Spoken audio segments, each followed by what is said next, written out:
Rec Room has a problem. And no, I'm not talking about 9-year-old squeakers or the broken ban appeal system. I'm talking about a problem at the core of Rec Room, stemming from corporate greed that has slowly been draining all the personality behind the development of the game, turning it into an empty shell of what it used to be. Even if you don't know a thing about Rec Room, I'm sure you'll gain something from this video, so don't go anywhere. Grab a snack, sit back, and let me blab on for a little while about Rec Room's fundamental problems.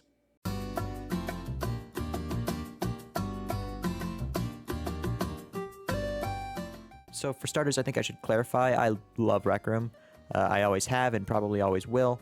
This video is meant to be a constructive criticism on the system behind Rec Room's development and how that's run.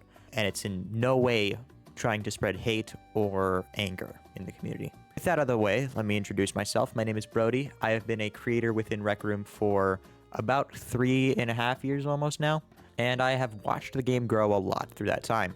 And let me just say, I am a little bit disappointed. And that is a sentiment shared with a lot of long-term players in the community. Now, of course, there's a lot of reasons for this, but mainly it's the direction in which Rec Room has pivoted throughout the years and how they've pivoted. Rec Room has really started to let their greedy side show, and a lot of the personality and effort that went into putting up events and projects from Rec Room has slowly been evaporating. So, for example, let's start with one of the most popular Rec Room run events, the Roomies. The Roomies is an event Rec Room holds for creators to compete and create, where they are given a theme and a time period, and the creators need to build a game around that. Then once the time is up, Rec Room judges the top performing rooms and picks some winners out of them to win virtual trophies and token currency amounts. These tokens they can cash out for real life money, and the amount that they will earn varies on where they placed in the contest.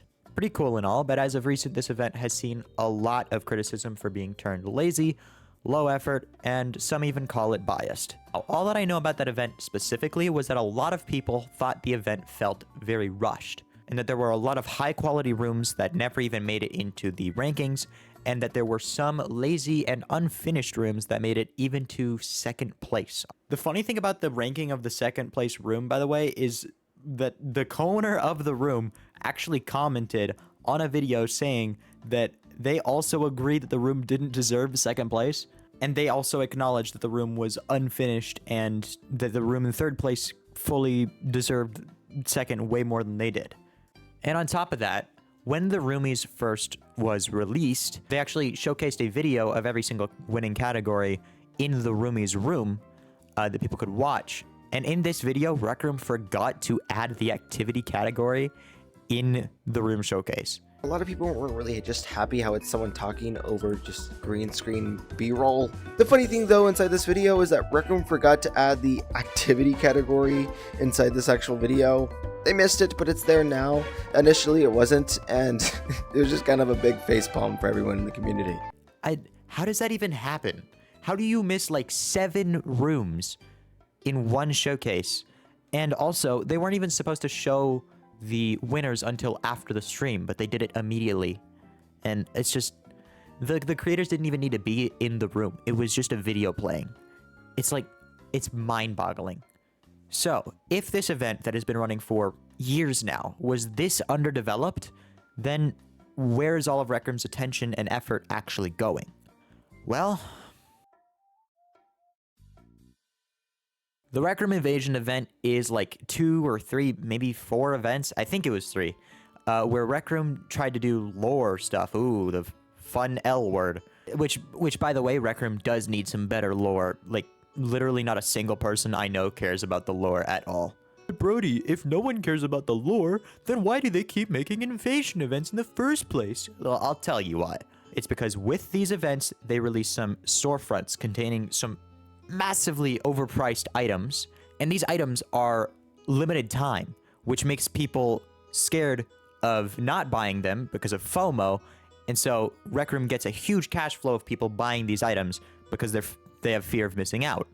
Rec Room's events used to be about showing appreciation to the community, highlighting incredible feats in the creative side of Rec Room, or showing off what the future of Rec Room has in store, and now they all boil down to, let's put a bunch of expensive items on a storefront, throw it in a random room, and glue it to the top of the hot page for a month.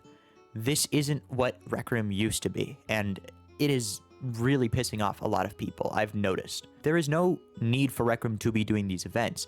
Rec Room isn't low on money. Back in 2021, the company was valued at $3.5 billion. Who knows how much it is now? And granted, that doesn't mean that they have $3.5 billion. It just means their company is worth $3.5 billion. But it does mean that they have a lot of stacks of cash to play with, most of which are focused on areas of the game that not many people care about, but that they generate them more money. So why not? Why not throw more money that way? I remember watching a video back in 2020 where Gribbly, one of the main faces in the Rec Room dev team, stated that Rec Room's goal was to create an environment in which creators could make a career on Rec Room. Now, according to the definition of a career on Google, a career is an occupation undertaken for a significant period of a person's life and with opportunities of progress. Now, I don't know about you, but I definitely would not want to make a career out of something that wouldn't give me livable pay. And that is exactly the problem that Rec Room is facing. And it's not like they can't fix it.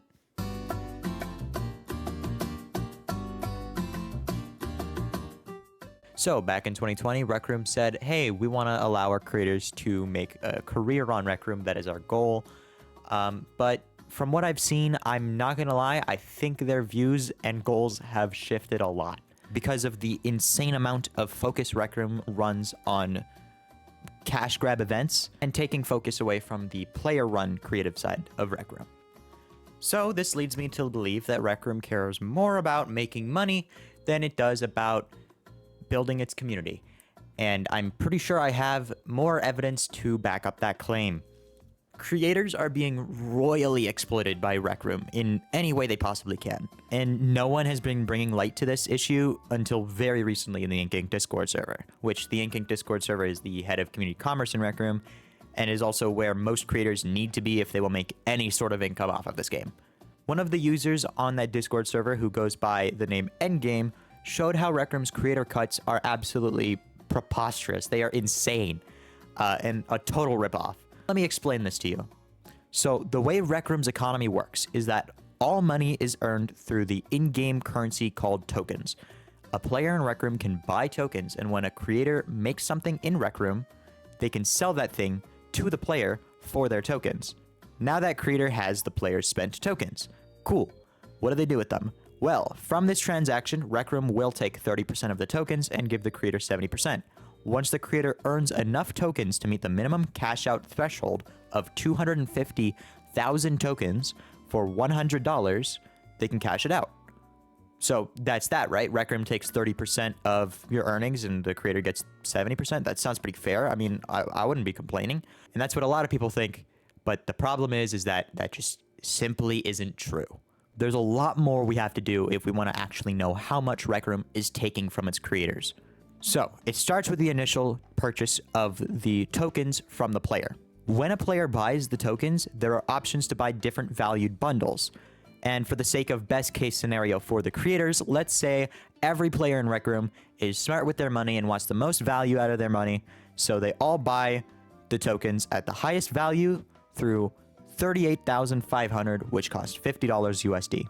That means that the value Hello, Moth. But that means that the value of one token when you purchase it is $0.00129 per token. Which, okay, that doesn't sound like a lot. So let's multiply that by 250,000 and let's just see how much that actually is.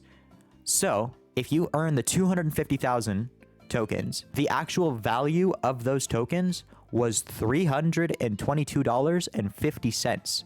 If everyone in Rec Room spent their money the most efficient way that they possibly could have, which isn't happening, by the way, then it'd be worth 3 times what creators get when they cash it out. That means that before the 30% cut is even taken, we creators lose about 69% of the token revenue from just the cost of the tokens alone. That being said, I might hear you saying, players can earn tokens for free, can't they? Well, yes, they can. Although the amounts they earn are super low and are absolutely ages to grind for, it would probably take like 2 weeks to get to 1,000 tokens just for free. And when players do grind, I just want to warn you, they usually spend it on Rec Room original items. They very rarely will work that hard for their tokens and spend it on an item in a room that they can only use in that room. So they'll probably get clothing items. So the most that I would say that the creators are earning that are free tokens are probably about 5%. Maybe. That's still generous. It could be more, could be less. But even so, let's see what that does to change the amount that Rec Room takes from us. So if you do the math properly, it brings the number down to a very generous 67%. Remember, this is before Rec Room takes 30% of your token earnings. After the 30% is taken, the amount creators make is closer to 22.8% of all revenue generated by them. This is why it's incredibly difficult for creators to make a career as a builder in Rec Room. And that's why only the top creators in the entire game can actually make a livable income off of it. It's really sad seeing how many people who want to make a career off this game, but just can't because Rec Room is so greedy. Hell, I have made like 25 million visits across all of my rooms, and I've made a good amount of money. I've made like $56,000 from the game. But when you take into account the fact that I've probably earned the game closer to $180,000, it does make me feel a little bit cheated. And this isn't even beginning to mention the fact that most tokens don't even get cashed out and are instead spent by the creators in other rooms or on items for themselves, meaning they never leave the Rec Room economy, making it so that Rec Room generates even more money. Even if Rec Room just made the cash out rate $200 per $250,000, it would give so many more creators a chance at making a livable income off the game. But unfortunately, it doesn't look like that's happening. In fact, that is the current cash out rate for some people, and that cash out rate is going to be taken away at the end of the year and is being made $100 per $250,000.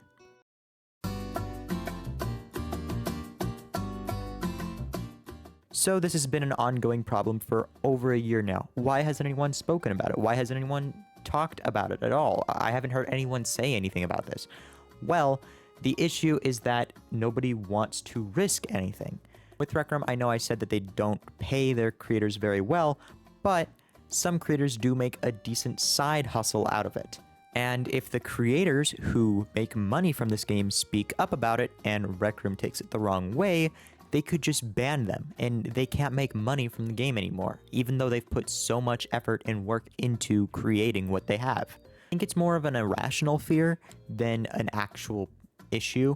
I don't think Rec Room will ban me for making this video, and that's why I'm making it. I'm making it because someone has to say something about this, because this is just not a great situation. Here's the thing, even if someone gets banned for one day in Rec Room, that takes away their ability to make money for the entire month following it, because there is a rule that you cannot be banned in the past 30 days when trying to cash out. If you've been banned, it won't let you. You'll still make your money, you'll still make your tokens, it's just you have to wait longer for it. And some people actually rely on this income, as crazy as that sounds. And the issue is that Rec Room isn't showing any signs of potentially raising the cash out amounts, and they make it very clear in the terms of service that they are in no obligation to do so, and they have the final say in everything. And the only way that the creators could get Rec Room to listen is if a lot of people advocated for it. And so that makes an endless loop of, if nothing is done, there will be no change, and nobody wants to do anything because of the fear of potential consequences. I genuinely do think that Rec Room is willing to listen to criticism. It's just that whether they're going to act on the criticism is kind of unlikely. So people have just been tolerant and gave up on trying. All of this greed has been growing since 2021 roughly, which was where Rec Room obtained some lofty payments from private investors. And I'm pretty certain that all of this is to make the investors more money and satisfy their corporate greed. But I wouldn't know. I'm just some random kid on the internet who made games on a game where the game is about making games, and I made money from making games. That makes sense, yeah. Like, I love Rec Room, don't get me wrong, but I'm very sad to see where the game has gone in the past 2 years. It's just been going downhill. It's really sad just watching the game slowly deteriorate from all the personality that this game actually had to what it is now. It's just shells of events and money cash grabs to make as much money as possible. And in a way, it is kind of our fault because we bought into these very expensive cash grab rooms. Obviously, otherwise they wouldn't be making them still. And in doing so, we end up giving Rec Room the confirmation that they don't gotta put effort into the game to make money. They just need to throw out some random overpriced items and call it a day, and then make their investors happy. Over time, Rec Room realized that it is much more profitable to focus on making low effort events than to focus on the creator community. And so that's what they did, and we've kind of been shut out for it. Most of the Ink Inc. programs that were used to promote player-created rooms, inventions, and shirts are now not available. They didn't make enough money, therefore they just discontinued them because no one was buying the items. I don't know if that's the... Hello, fly. There's a fly flying around now. It was a moth and now it's a fly. Can you stop? I don't smell that good. And like I was saying, I can't tell if that is our fault that they didn't sell well or if it's because Rec Room didn't put enough emphasis on actually promoting those programs. It kind of just threw them into a carousel on a random page at the bottom of the store, called it a day, never updated them, and then were like, oh, why ain't this making money? Be fair, back when they discontinued them, the player base was shrinking a lot too, so that also did have an effect on it. But like, come on, that's not a reason to stop these programs that people actually rely on to make earnings. What I don't think Rec Room realizes is that it's very strong to have programs that don't make any money. Not every single section of your company needs to make money. For an example to that, there's the new website Kick that has been getting really popular lately. And the reason it's been getting really popular is because it's very favorable for streamers who want to make money. This is because Kick offers a 5% to 95% split with their creators, where the creator gets 95% of their earnings. That is absolutely ludicrous, and the reason is because that 5% shouldn't allow Kick to even run the website. The reason that they can do that is that if they can get people into the website through those creator cuts, then they can also redirect people to their casino side of the website, which is where they make the most money. I feel like if Rec Room did something similar where they try to make high quality content for their player base at the expense of their own wallets, it'll get more people into the game and keep them long term, making them more money long term. But I don't think they understand that. They just say, oh, we make money from these quick events. Why not just make 5 of those and call it a day? And it's like that. So many people are so tired of this that I've seen people quit the game because it's boring. I know like 4 people who have quit Rec Room already in the past 2 months because Rec Room is quote unquote dying, but it's not dying. It's just getting boring to them. And Rec Room isn't doing anything to try to fix that.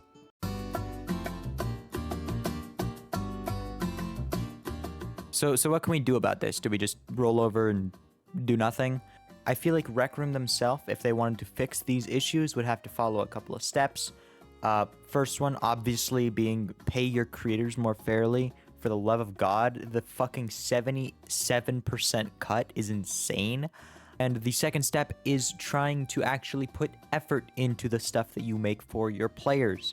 I know, that sounds crazy, but I'm sure it'll keep them playing the game longer. And by doing that, they will make you more money. But let's move on to what you can do as the player in Rec Room. If Rec Room isn't going to do stuff themselves, what can you do to try to make them listen? Well, the first thing you can do is to like this video and leave a comment, which any kind of engagement like that would put this video in front of more people. And the more people that have seen this video, the more effective it'll be at getting Rec Room to listen. Secondly, if you're a YouTuber, you can make a video on this too, talking about the insane creator cuts, and you can try to get it in front of more people. Third thing we could do is just don't engage with any of these greedy practices Rec Room does. If they do an invasion event again, which I think they probably will based off of how they've been going about it, just don't buy anything there. For the love of God, like it's just lazy events. I know, like, it's good to an extent because the invasion event itself does highlight some player-created rooms, but it is so repetitive and lazy that there's no point in actually engaging in it. That's pretty much all I imagine it would take. I don't think we would need some sort of, like, revolution or like anything like crazy. Once again, I don't want to send Rec Room any backlash or hate, so don't go swarming their headquarters. I just want Rec Room to know that the creators want fair pay and that they should put their players first before anyone else, because they are the ones that make their game. If you enjoyed this video or gained anything from it, please consider supporting me by subscribing or maybe even sending a donation. I recently had super thanks, super chat, and super stickers enabled through YouTube monetization, and it helps me out a ton and will act as another stream of income on top of Rec Room if you donate. So thank you if you do. Finally, let me know if you would like me to enable YouTube memberships on this channel. It would give members special perks like the ability to send channel exclusive stickers and emojis, and I would also be able to give members early access to most of my videos. Again, thank you for watching, and I'll see you all in the next video.